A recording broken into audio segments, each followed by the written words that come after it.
I want to know, Marty, I want to know what gets Marty pumped up. Like what gets you excited in life?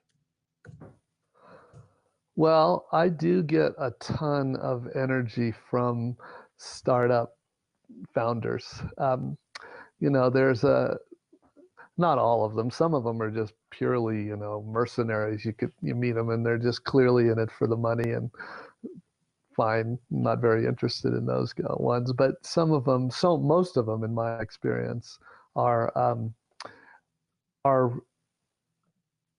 just so passionate about what they're working on and genuinely trying to change the world in a good way. And I don't always get excited about their vision. Don't get me wrong. Some of them I love. Like when I heard about what InVision wanted to do, I loved it because I felt like there was room for that. Adobe had owned that space for years, but it was time for, there was definitely room for a new key player. But other times I'm like, yeah, well, there's probably a market there. I'm not excited about it myself, um, but that doesn't matter.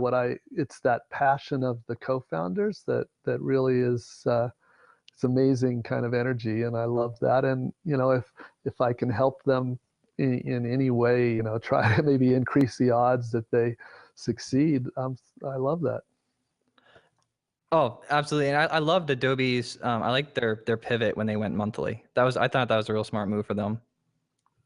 Well, it was incredibly smart and necessary, but most people don't appreciate just how incredibly hard that was, and how the vast majority of companies would never have had the courage to do what they did. You mean rewriting and reworking your entire product line across like 20 uniquely written apps that are like like huge, massive feature bases? Yeah. Yes, I yes, appreciate and that, but Marty.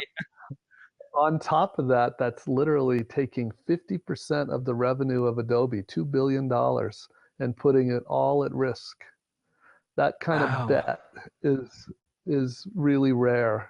I wrote about that story if you're interested in the I am backstory. very Yeah, it's one of the most amazing stories in our industry, and it's largely an untold story because people know that they're the fastest company to a billion in subscription revenue, but they have no idea what happened to make that happen.